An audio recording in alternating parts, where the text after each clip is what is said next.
ജോഗ്രഫിയുടെ മറ്റൊരു ക്ലാസ്സിലേക്ക് എല്ലാവർക്കും സ്വാഗതം. ഇന്ന് നമ്മളിവിടെ വന്നിരിക്കുന്നത് ജോഗ്രഫിയിലെ 9ാം ക്ലാസ്സിലെ രണ്ടാമത്തെ പാഠഭാഗത്തിൽ നിന്ന് കുറച്ച് കാര്യങ്ങൾ ഡിസ്കസ് ചെയ്യുന്നതിന് വേണ്ടിയിട്ടാണ്. അപ്പോൾ ഈ പാഠഭാഗത്തിൽ നമ്മൾ പഠിക്കുന്നത് ഭൂമിയുടെ കുറച്ച് ഫലകങ്ങളെ കുറിച്ചാണ്. അതായത് ലിത്തോസ്ഫെറിക് പ്ലേറ്റ്സ് എന്ന് പറയുന്ന കുറച്ച് ഭാഗങ്ങളും അതുമായിട്ട് റിലേറ്റ് ചെയ്ത് എർത്ത്ക്വേക്ക് ഭൂകമ്പം ഉണ്ടാകുന്നത് എങ്ങനെയെന്നും, അതിനുശേഷം സുനാമി ഉണ്ടാകുന്നത് എങ്ങനെയെന്നും, അതിനുശേഷം വോൾക്കാനിക് ഇറപ്ഷൻ ഉണ്ടാകുന്നത് എങ്ങനെയെന്നും ഒക്കെയുള്ള കുറച്ച് കാര്യങ്ങളാണ് നമ്മൾ ഈ പാഠഭാഗത്തിൽ എന്ത് ചെയ്യുന്നത് ചർച്ച ചെയ്യുന്നത്. അപ്പോൾ ആദ്യമായിട്ട് തന്നെ നമുക്കറിയാം, ഭൂമിയിൽ ലിത്തോസ്ഫെറിക് പ്ലേറ്റ്സ് എന്ന് പറയുന്ന ഒരു പോർഷൻ. ലിത്തോസ്ഫെറിക് പ്ലേറ്റ്സ് എന്ന് പറഞ്ഞാൽ നമ്മൾ ക്രസ്റ്റ്, മാന്റിൽ, കോർ എന്നിങ്ങനെയാണ് പ്രധാനമായിട്ടും interior part of the earth, ഭൂമിയുടെ ഉള്ളറയെ തിരിച്ചിരിക്കുന്നത്. അപ്പോൾ ഏറ്റവും മുകളിലത്തെ ഔട്ടർ ലെയർ ആണ് ക്രസ്റ്റ് എന്ന് പറയുന്നത്. അതിന് താഴെയായിട്ട് മാന്റിൽ വരുന്നു. ഏറ്റവും ഇന്നർ കോർ ആണ് കോർ എന്ന പേരിലും അറിയപ്പെടുന്നത്. അപ്പൊ ക്രസ്റ്റ് എന്ന് പറയുന്ന ഔട്ടർ കോർ, ഔട്ടർ ലെയർ, അതിന് തൊട്ട് താഴെയുള്ള മാന്റിലിന്റെ ഏറ്റവും ടോപ്പർ മോസ്റ്റ് പോർഷൻ, അതായത് ക്രസ്റ്റും മാന്റിലിന്റെ മുകളിലത്തെ ഭാഗവും കൂടി ചേരുന്നതിനെയാണ് നമ്മൾ ലിത്തോസ്ഫിയർ എന്ന പേരിൽ അറിയുന്നത്. ആ ലിത്തോസ്ഫിയറിൽ നമ്മളൊരു ബ്രോക്കൺ എഗ്ഷെല്ല് പോലെ, അതായത് ഒരു പൊട്ടിയ മുട്ടത്തോട് പോലെ പല പല പീസുകളായിട്ടാണ് നമ്മുടെ ലിത്തോസ്ഫെറിക് പ്ലേറ്റ്സ് കാണുന്നത്. ലിത്തോസ്ഫെറിക് പ്ലേറ്റ്സിന്റെ പ്രത്യേകത എന്ന് പറഞ്ഞാൽ മാന്റിലുമായിട്ട് ചേർന്ന് കിടക്കുന്ന ഭാഗമായതുകൊണ്ട് തന്നെ ഈ പ്രദേശം അങ്ങോട്ടും ഇങ്ങോട്ടും ഒക്കെ മൂവ് ചെയ്യാനുള്ള സാധ്യത. മൂവ് ചെയ്യാന്ന് പറഞ്ഞാല് മാന്റിലിന്റെ പ്രത്യേകത എന്ന് പറഞ്ഞാല്, മാന്റിൽ എന്ന് പറഞ്ഞാൽ ഒരു മോൾട്ടൺ സ്റ്റേറ്റിലായിരിക്കും കാണപ്പെടുന്നത്. മോൾട്ടൺ സ്റ്റേറ്റ് എന്ന് പറഞ്ഞാൽ ഉരുകിയ അവസ്ഥയിൽ. ഈ ഉരുകിയ അവസ്ഥയിൽ കാണപ്പെടുന്ന മാന്റിലിന്റെ മുകളിലായിട്ട് ലിത്തോസ്ഫിയർ സിറ്റുവേറ്റ് ചെയ്യുന്നത് കൊണ്ട് ലിത്തോസ്ഫിയറും എന്ത് ചെയ്യാനുള്ള സാധ്യതയുണ്ട്? അങ്ങോട്ടും ഇങ്ങോട്ടും ഒക്കെ മൂവ് ചെയ്യാനുള്ള സാധ്യതയുണ്ട്.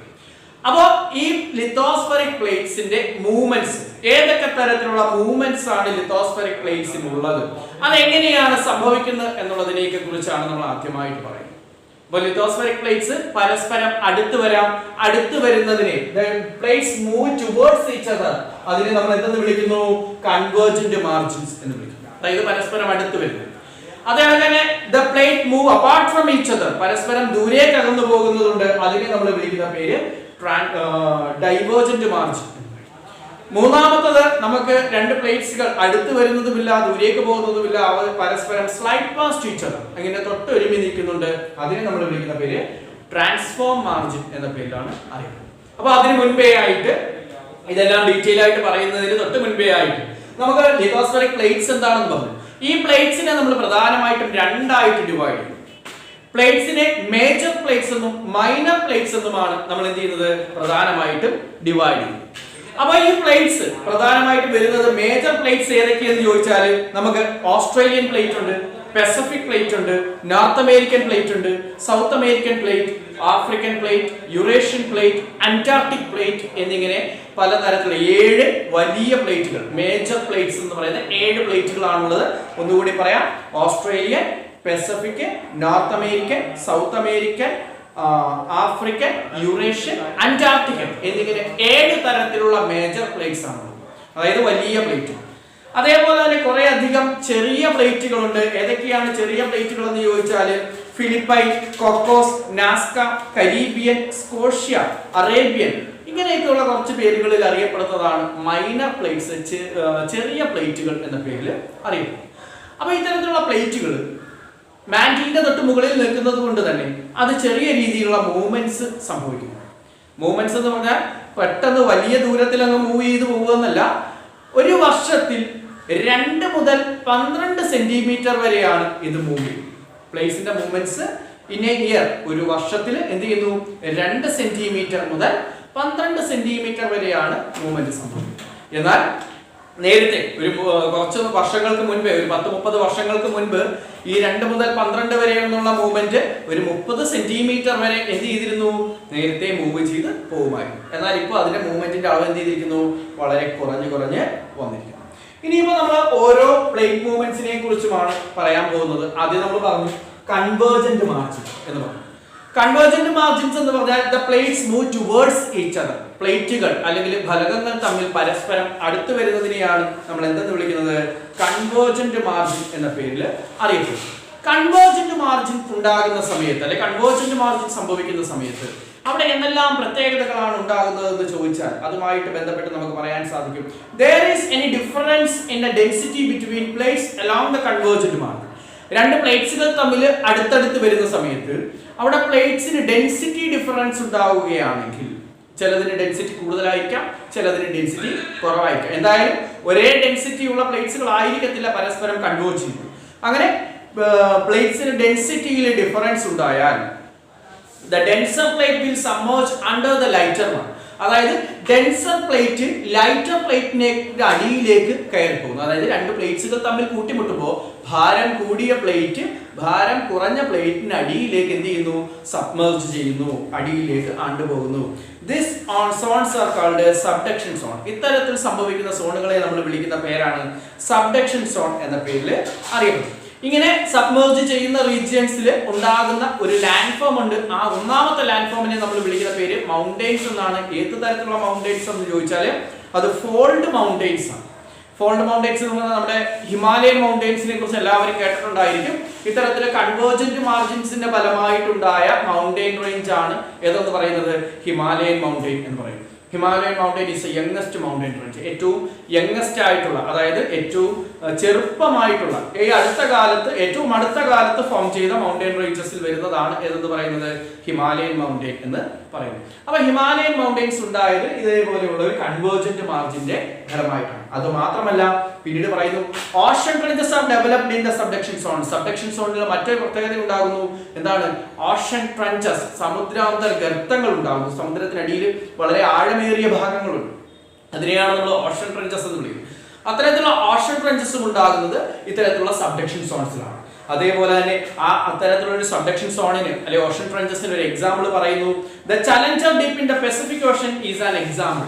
അതായത് പസഫിക് ഓഷനിലെ ചലഞ്ചർ എന്ന് പറയുന്ന ഡീപ്പ് ഉണ്ട്. പസഫിക് ഓഷനിലെ ഏറ്റവും ആഴം കൂടിയ ഭാഗത്തെ നമ്മൾ അറിയപ്പെടുന്ന പേരാണ് ചലഞ്ചർ ഡീപ്പ്. ആ ചലഞ്ചർ ഡീപ്പ് എന്തിന് എക്സാമ്പിൾ ആണ്? ഇത്തരത്തിലുള്ള കൺവേർജന്റ് മാർജിനിലെ ഒരു സബ്ഡക്ഷൻ സോണിന് എക്സാമ്പിൾ ആണ്. അതേപോലെ നമ്മൾ പറഞ്ഞു വരുന്നത് രണ്ടാമത്തെ ഒരു പ്ലേറ്റ് മാർജിൻ ആണ് ഡൈവേർജന്റ് മാർജിൻ എന്ന് പറയുന്നത്. ഡൈവേർജന്റ് മാർജിൻ എന്ന് പറഞ്ഞാൽ the plate move away from each other, apart move away from each other. അതായത് പരസ്പരം ദൂരേക്ക് അകന്നു മാറുന്ന പ്ലേറ്റ് മാർജിൻസിനെ നമ്മൾ വിളിക്കുന്ന പേരാണ് മക്കളെ എന്തെന്ന്? ഡൈവേർജന്റ് മാർജിൻസ് എന്ന്.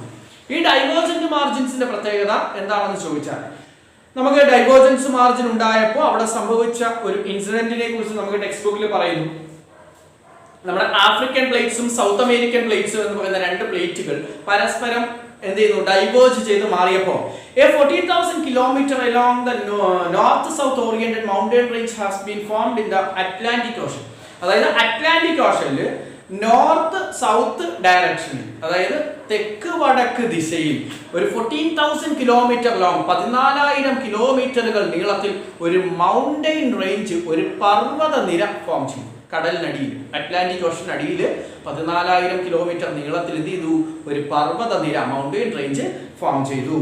This mountain range is known as Mid-Atlantic Ridge, has been formed the result of divergence of the above mentioned plate. നമ്മൾ മുകളിൽ പറഞ്ഞ ആഫ്രിക്കൻ പ്ലേറ്റിന്റെയും സൗത്ത് അമേരിക്കൻ പ്ലേറ്റിന്റെയും ഡൈവേർജൻസിന്റെ ഫലമായിട്ടാണ് എന്ത് ചെയ്തത്? ഇത്തരത്തിലുള്ള ഒരു മൗണ്ടെയിൻ റേഞ്ച് ഫോം ചെയ്തത്. ഈ മൗണ്ടെയിൻ റേഞ്ചിനെ നമ്മൾ വിളിക്കുന്ന പേര് മിഡ് അറ്റ്ലാന്റിക് റിഡ്ജ് എന്നാണ്. അപ്പോൾ അറ്റ്ലാന്റിക് ഓഷന്റെ നടുവിലായിട്ട് 14,000 കിലോമീറ്റർ ലോങ്ങിൽ ഒരു മൗണ്ടെയിൻ റേഞ്ച് ഫോം ചെയ്തു. ആ മൗണ്ടെയിൻ റേഞ്ചിനെ നമ്മൾ വിളിക്കുന്ന പേര് മിഡ് അറ്റ്ലാന്റിക് റിഡ്ജ് എന്ന പേരിലാണ് അറിയപ്പെടുന്നത്. പിന്നീട് പറയുന്നു എങ്ങനെയാണ് ഈ ഓഷനടിയിൽ ഇത്തരത്തിലൊരു മൗണ്ടെയിൻ റേഞ്ച് ഫോം ചെയ്തതെന്ന് ചോദിച്ചാൽ magma come out through the gap formed due to the divergence of plates and solidify its form the mountains. അതായത് നമ്മൾ ഈ പറയുന്ന രണ്ട് പ്ലേറ്റ്സുകൾ അവിടെ മൂവ് ചെയ്ത സമയത്ത്, രണ്ട് പ്ലേറ്റ്സുകൾ തമ്മിൽ ഡൈവേർജൻസ് ആയി പോയ സമയത്ത് ആ പ്ലേറ്റ്സിനിടയിൽ ഒരു ക്രാക്ക്, ഒരു ഫിസേഴ്സ്, ഒരു വിള്ളലുകൾ വീഴുകയും ആ വിള്ളലുകൾ വഴി ഭൂമിയുടെ ഉള്ളറയിൽ നിന്നുണ്ടായിരുന്ന മാഗ്മ, അതായത് മോൾട്ടൺ റോക്ക് മെറ്റീരിയൽ പുറത്തേക്ക് വരികയും ആ പുറത്തേക്ക് വന്ന റോക്ക് മെറ്റീരിയൽ സോൾഡിഫൈ ചെയ്തു, കട്ടിയായിട്ട് മൗണ്ടെയിൻസ് ഫോം ചെയ്തു എന്നാണ് പറയപ്പെടുന്നത്. എങ്കിൽ this type of mountains are known as mid oceanic ridges. ഇത്തരത്തിലുള്ള മൗണ്ടെയ്ൻസിനെ നമ്മൾ വിളിക്കുന്ന പേരാണെന്തെന്ന്? മിഡ് ഓഷ്യാനിക് റിഡ്ജസ് എന്ന പേരിൽ അറിയുന്നു. അപ്പൊ കൺവേർജന്റ് മാർജിൻ എന്ന് പറഞ്ഞാൽ the plate move towards each other, പരസ്പരം പ്ലേറ്റുകൾ എന്ത് ചെയ്യുന്നു? അടുത്തടുത്ത് വരുന്നു. ഡൈവേർജന്റ് മാർജിൻ എന്ന് പറഞ്ഞാൽ the plate move apart from each other, പരസ്പരം അടുത്ത് നിൽക്കുന്ന രണ്ട് പ്ലേറ്റുകൾ എന്ത് ചെയ്യുന്നു? ദൂരേക്ക് മാറുന്നു. അതേപോലെ തന്നെ ഏറ്റവും അവസാനമായി പറയുന്നതാണ് ട്രാൻസ്ഫോം മാർജിൻ അല്ലെങ്കിൽ ഷെയർ മാർജിൻ എന്ന പേരിൽ അറിയപ്പെടുന്നു.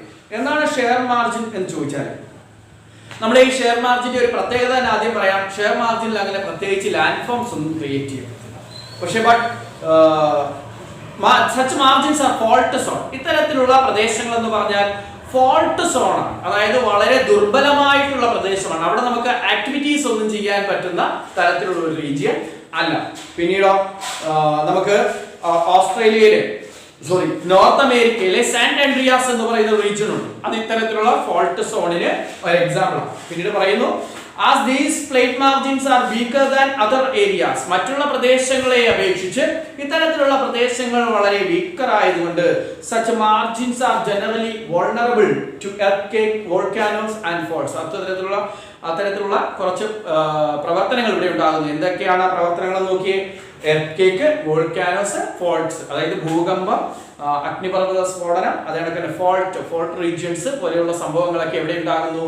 ഈ പറഞ്ഞ ട്രാൻസ്ഫോം മാർജിൻസിൽ ഉണ്ടാകുന്നു. അപ്പൊ നമ്മൾ കൺവേർജന്റ് മാർജിൻ പറഞ്ഞു, പ്ലേറ്റ്സ് തമ്മിൽ അടുത്തടുത്ത് വരുന്നു എന്ന് പറഞ്ഞു. ഡൈവേർജന്റ് മാർജിൻ പറഞ്ഞു. ഡൈവേർജന്റ് മാർജിൻ എന്ന് പറഞ്ഞാൽ പ്ലേറ്റ്സുകൾ തമ്മിൽ എന്ത് ചെയ്യുന്നു? പരസ്പരം ദൂരേക്ക് പോകുന്നു എന്ന് പറഞ്ഞു. ട്രാൻസ്ഫോം മാർജിൻ എന്ന് പറഞ്ഞാൽ the plates slide past each other, പ്ലേറ്റുകൾ എന്ത് ചെയ്യുന്നു? പരസ്പരം അങ്ങോട്ടും ഇങ്ങോട്ടും സ്ലൈഡ് പാസ്റ്റ് ചെയ്ത് നിൽക്കുന്നു എന്ന് പറഞ്ഞു. അപ്പോൾ ഇത്രയുമാണ് നമ്മുടെ രണ്ടാമത്തെ പാഠത്തിൽ, 9ാം ക്ലാസ്സിലെ രണ്ടാമത്തെ പാഠത്തിലെ ആദ്യത്തെ പോർഷനിൽ നമുക്ക് പറയാനുള്ളത്.